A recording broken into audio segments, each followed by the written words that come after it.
In the Tiger Woods field sobriety test, such as it was, we know just how out of it this guy was. And yet, his friends, one of his closest friends, Charles Barkley, still defending him and saying that, look, we don't have all the facts here. And he's right. We definitely don't have all the facts. I would imagine Charles Barkley knows a little bit more than we do. But here's what he said. He's basically saying that people need to get off Tiger's back because, we don't have the facts. So here's Chuck. I keep wanting to call him Chuck. Here's Charles Barkley defending Tiger. Even Jack Nicklaus, somebody I really respect, Tiger needs help. Well, he don't know that. We don't know if Tiger has a drug problem. Like I say, and then Stephen A. said he's a lost soul. We don't know that. He just had a bad reaction. He wasn't out there drinking and driving. He's struggling physically.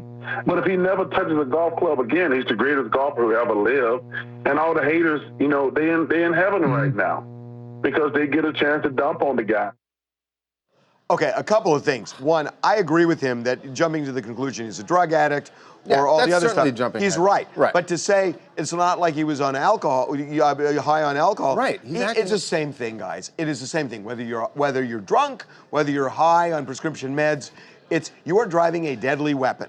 And the law says it doesn't matter whether it's drugs or alcohol, if you are not capable of running this vehicle, and he wasn't, I mean, 100% wasn't. I hate to say this, but just taking Charles Barkley's words and playing devil's advocate, suppose Tiger is driving, he goes out wherever he's going, and he's fine.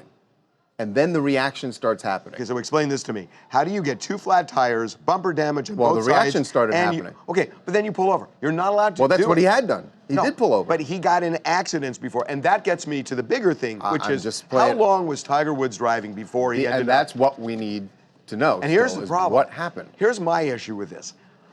I'm going to tell you something, and this really bugs me. The cops sent this car to a tow yard.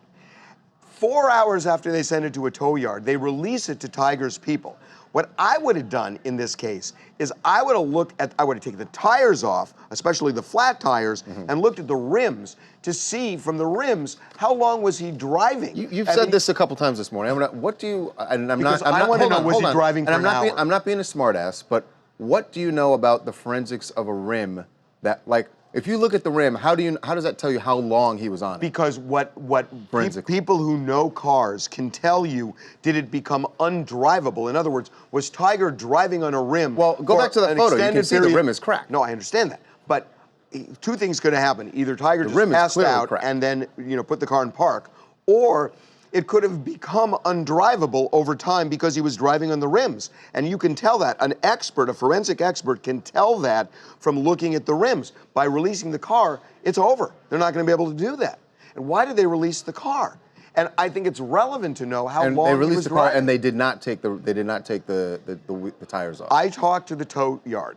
They said the cops did not come by. It was brought there. They looked at it, and it's very highly improbable that they jacked the car up in the field and took the tire up. I mean, they would have to do that. They would have to do it at the shop, and they didn't do it there because I talked to the guy who had the car. So it doesn't make a lot of sense to me why they did that. There is a story out that's been making the rounds that Tiger was partying before this happened, partying with a model, a very attractive model. Lacey K. Summers, you guys. She's got 8 million followers on Instagram, super famous. I mean, very beautiful, but there were a lot of reports that she was with him right before because nobody really knows where he was before. But we actually spoke to her and she said that's not true. She's never even met him before. And because she does have those 8 million followers and kind of fits the bill of who he would talk to, she said that she's never spoken to him. He's never slid in the DMs, never texted, nothing like that. She would improve his golf game. The fact. It's worked in the past. Hi, I'm Steve Spurkelli from Tempe, Arizona. Whether you're a golf fan or not, seeing the dash footage of Tiger is really sad. As for the rumors about Lacey K. Summers, what does it really matter?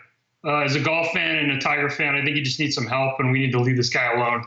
Get him back on the course, hitting the driver better than anybody. That's really what it comes down to. Yeah, and look, he's had all sorts of medical issues. He's had back surgeries. So, you know, his best days of golf may, you know, realistically be behind him. Yeah. But this is a whole other issue.